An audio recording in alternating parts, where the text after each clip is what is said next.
Sai, Shri Sai, Satcharitra, Chapter 14. Chapter 14 describes Ratanji Wadia of Nanded, Saint Mauli Sahib, Dakshina. In the last chapter, we described how Baba's word and grace cured many incurable diseases. Now we shall describe how Baba blessed Mr. Ratanji Wadia and gave him an issue. The life of the saint is naturally sweet. His various doings, eating, walking, and his natural sayings are also sweet. His life is bliss incarnate. Sai gave bliss to his devotees as a means of remembrance. He gave them various stories of duty and action which ultimately led them to true religion. His object may be that people should live happily in this world, but they should be ever conscious and achieve the object of their life, namely self-realization. We get human body as a result of merits in past births, and it is worthwhile that with its aid we should attain devotion and liberation in this life. So we should never be lazy, but always be on the alert to gain our goal of life. If you hear the Leelas of Sai daily, you will always see him. Day and night you will remember him in your mind. When you assimilate Sai in this way, your mind will lose its fickleness, and if you go on in this manner, it will finally be merged in pure consciousness. Ratanji of Nanded. Now let us come to the main story of this chapter. In Nanded, in the Nizam state, there lived a Parsi mill contractor and trader by name Ratanji Shapurji Wadia. He had amassed a large amount of money and had acquired fields and lands. He had cattle, horses and conveyances and was very prosperous.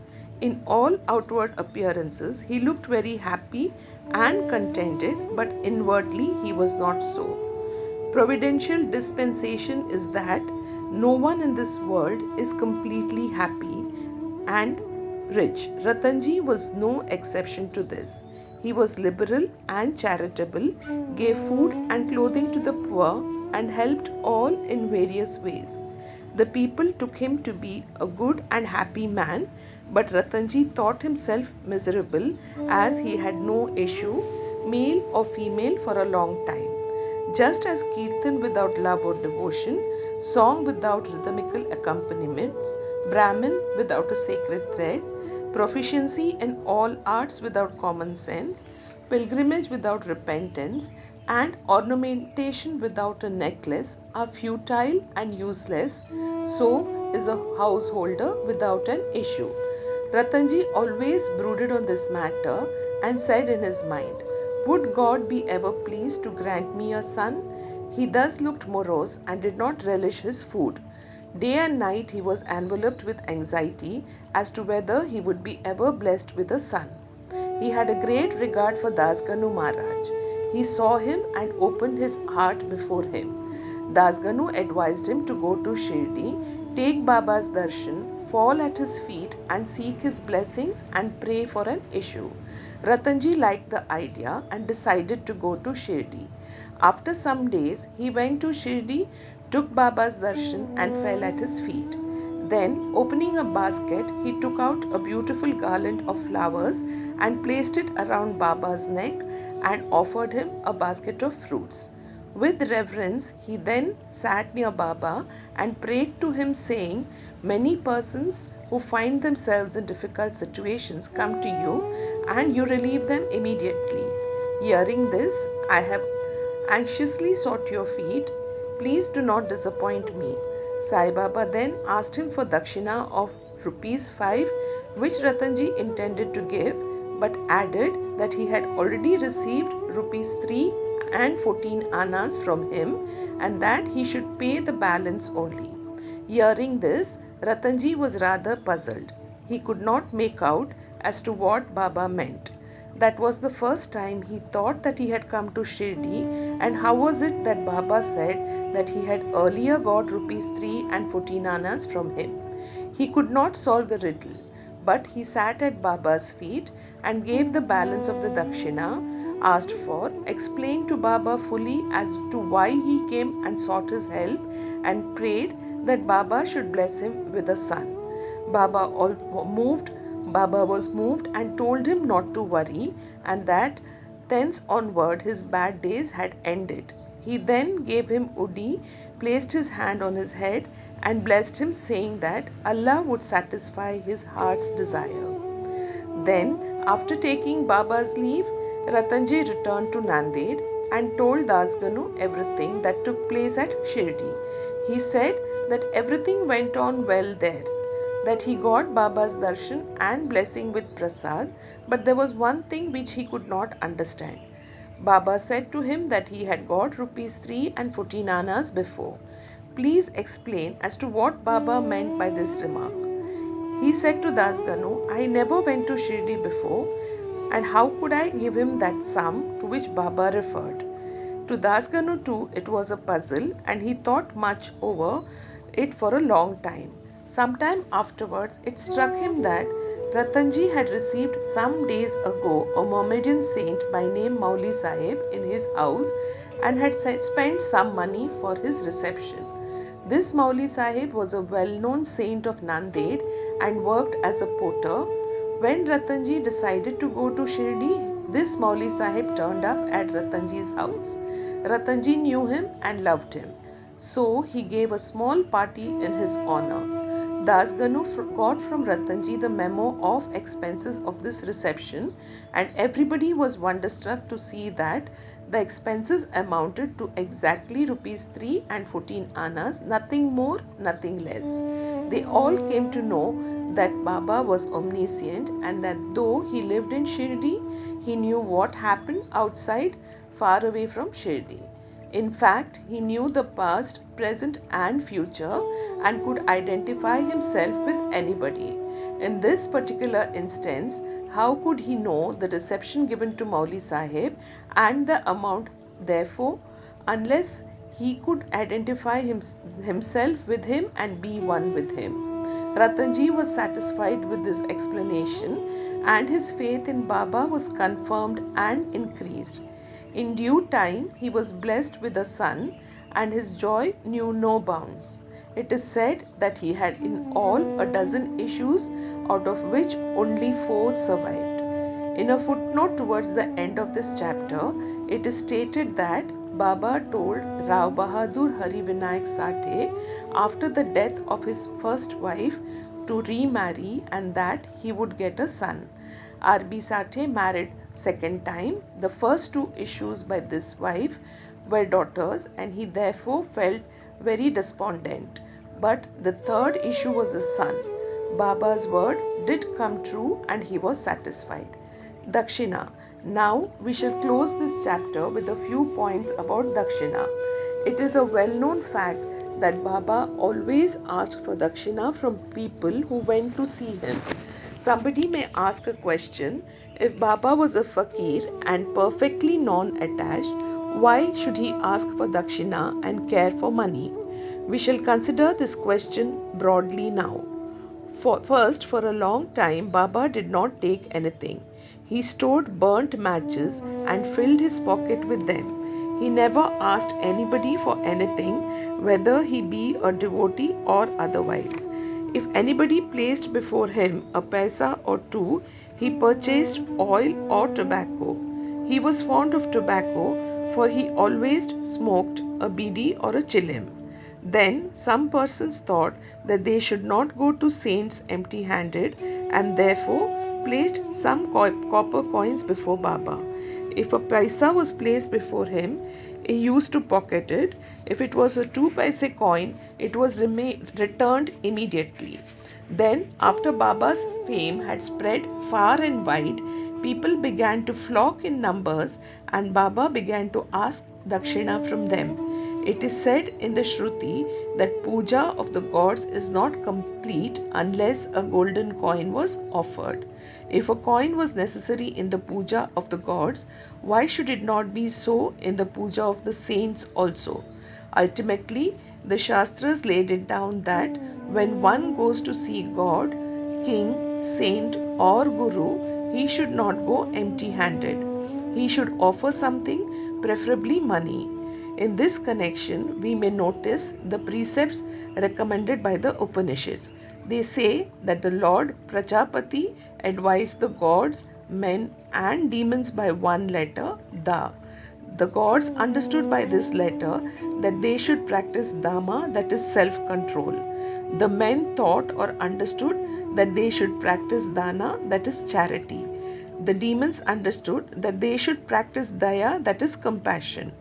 To men, charity or giving was recommended. The teacher in the Taittiriya Upanishads exhorts his pupils to practice charity and other virtues. Regarding charity, he says, give with faith or even without it, give with magnanimity, that is liberally, give with modesty, awe, and sympathy. In order to teach the devotees the lesson of charity and to remove their attachment to money and thus to purify their minds, Baba extracted dakshina from them, but there was this peculiarity, as Baba said, that he had to give back 100 times more of what he had received. There are many instances in which this has happened. To quote an instance, Mr. Ganpatrao Bodas, the famous actor, says in his Marathi autobiography that on Baba's pressing him, often for dakshina, he emptied his money bag before him. The result of this was, as Mr. Bodas says, that in later life he never lacked money as it came to him abundantly. There were also secondary meanings of dakshina in many cases in which Baba did not want any pecuniary amount. To quote two instances, Baba asked rupees 15 as dakshina from Professor G.G. Narke, who replied that he did not have money. Then Baba said, I know you have no money, but you are reading Yoga Vashishta. Give me dakshina from that. Giving dakshina in this case meant deriving lessons from the book and lodging them in the heart where Baba resides. In the second case, Baba asked a certain lady to give rupees 6 as dakshina. The lady felt pained, and as she had nothing to give, then her husband explained to her that Baba wanted 6 inner enemies to be surrendered to him. Baba agreed with this explanation. It is to be noted that though Baba collected a lot of money by dakshina, he would distribute the whole amount the same day and the next morning. He would become a poor fakir as usual. When Baba took his Mahasamadhi, even after receiving thousands and thousands of rupees as dakshina, for about 10 years he had only a few rupees in his possession. In short, Baba's main object in taking dakshina from his devotees was to teach them the lessons of renunciation and purification. Postscript: Mr. B.V. Dev of Thana, retired Mamlatdar and a great devotee of Baba, has written in an article on this subject in Shri Sai Leela magazines. Baba did not ask dakshina of all. If some gave dakshina unasked, he sometimes accepted it and at other times refused it. He asked it of certain devotees only. He never demanded it from those devotees who thought in their minds that Baba should ask for it and then they should pay it. If anybody offered it against his wish, he never touched it, and if he kept it there, he asked him to take it away. He asked for a small or big amounts from devotees according to their wish, devotion, and convenience. He asked it even of women and children. He never asked of all the rich for it, nor of all the poor.